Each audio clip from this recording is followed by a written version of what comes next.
ಪರಿಷತ್ನಲ್ಲಿ ಮುಖ್ಯಮಂತ್ರಿಗಳು ಗೂಂಡಾ ಪದ ಬಳಕೆ ಮಾಡಿದ್ದನ್ನ ಖಂಡಿಸಿ ಬಿಜೆಪಿ ಮತ್ತು ಜೆಡಿಎಸ್ ಇಬ್ಬರೂ ಕೂಡ ಮುಖ್ಯಮಂತ್ರಿಗಳು ಕ್ಷಮೆ ಕೇಳಬೇಕು ಅಂತ ಆಗ್ರಹಿಸಿದ್ದಾರೆ.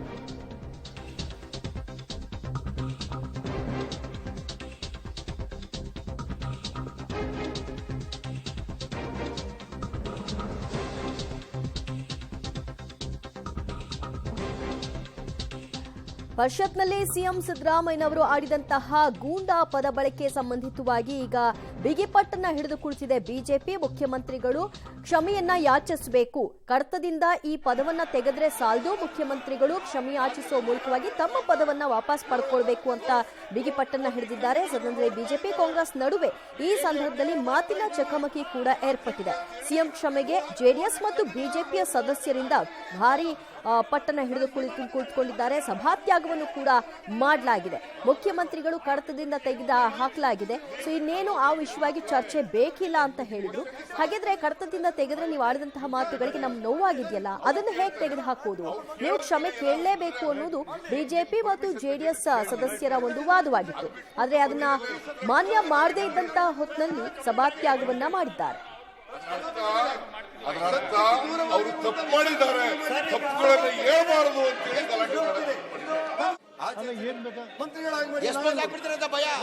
ಮತ್ತೆ ಹೇಳಿ ಉತ್ತರ ಕೊಳ್ಳಿ ಮತ್ತೆ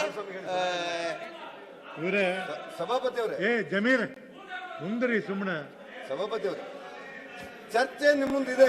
ಈಗ ಚಲವಾದಿ ವಾಸ್ತವಿಕವಾಗಿ ಮತ್ತೆ ನೆನಪು ಮಾಡ್ತೇನೆ. ಚಲವಾದಿ ಸುಮ್ಮನೆ ಏನ್ರಿ ಜಮೀರ್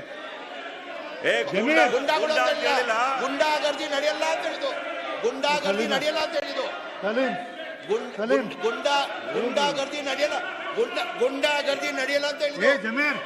ನೋಡಿ ನೀವು ಚೆಕ್ ಮಾಡಿ, ಗುಂಡಾಗರ್ದಿ ನಡೆಯಲ್ಲ ಅಂತ.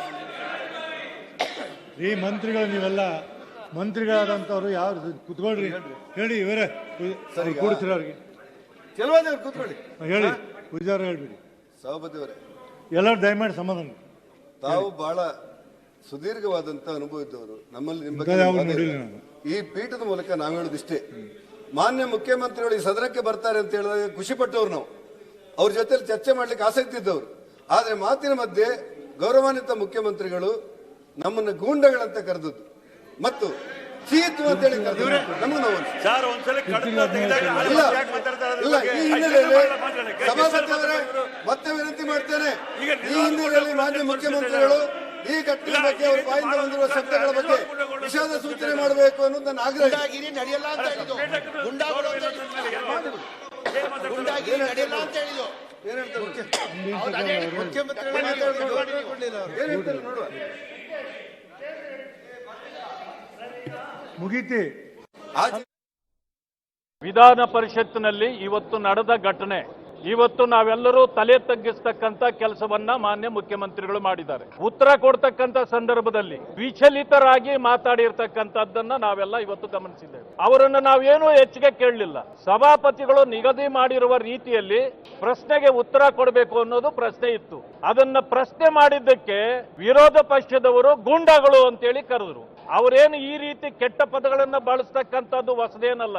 ನಮ್ಮ ದೇಶದ ಅಧ್ಯಕ್ಷರಾಗಿರ್ತಕ್ಕಂಥ ಮುರ್ಮು ಅವರನ್ನ ಅವಳು ಅವಳು ಅವಳು ಅಂತ ಕೇಳಿದ್ದು ಒಂದು ಇತ್ತೀಚೆಗೆ ಒಂದು 15 ದಿವಸದಲ್ಲಿ ತಾವೆಲ್ಲರೂ ಹೆಚ್ಚಿಗೆ ಪ್ರಚಾರ ಮಾಡಿದ್ದಿದೆ. ದೇಶದ ಪ್ರಧಾನಮಂತ್ರಿಯನ್ನ ಫೂಲ್ ಅಂದಿರತಕ್ಕಂಥದ್ದು ಕೂಡ ನಿದರ್ಶನ ನಮ್ಮ ಮುಂದೆ ಇದೆ.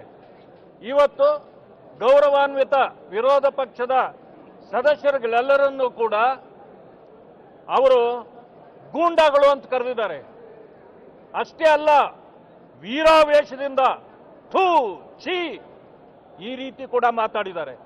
ಇದು ಒಬ್ಬ ಗೌರವಾನ್ವಿತ ಮುಖ್ಯಮಂತ್ರಿಗಳಿಗೆ ತರವಾದ ಭಾಷೆಯ? ಇದು ನಮ್ಮ ಪ್ರಶ್ನೆ. ಅದಕ್ಕೆ ನಾವು ಕೇಳಿದ್ವಿ, ನೀವು ಇದು ಕ್ಷಮೆ ಯಾಚನೆ ಮಾಡಬೇಕು ಅಂತ. ಆದರೆ ಹಠಕ್ಕೆ ಬಿದ್ದವರಂತೆ ಮತ್ತಷ್ಟು ಮಾತಾಡ್ತಾರೆ ಹೊರತು ಅವರು ಕ್ಷಮೆ ಕೇಳೋ ಪರಿಸ್ಥಿತಿಯಲ್ಲೂ ಇಲ್ಲ. ವ್ಯಾಕರಣ, ಸಂಧಿ, ಸಮಾಸ ಇವೆಲ್ಲರ ಬಗ್ಗೆನೂ ಬಹಳ ಪುಂಖಾನುಪುಂಖವಾಗಿ ಭಾಷಣ ಮಾಡ್ತಾರೆ. ಆದರೆ ಅವರಿಗೆ ವ್ಯಾಕರಣನೂ ಗೊತ್ತಿಲ್ಲ, ಬಹುವಚನ ಗೊತ್ತಿಲ್ಲ, ಏಕವಚನ ಗೊತ್ತಿಲ್ಲ.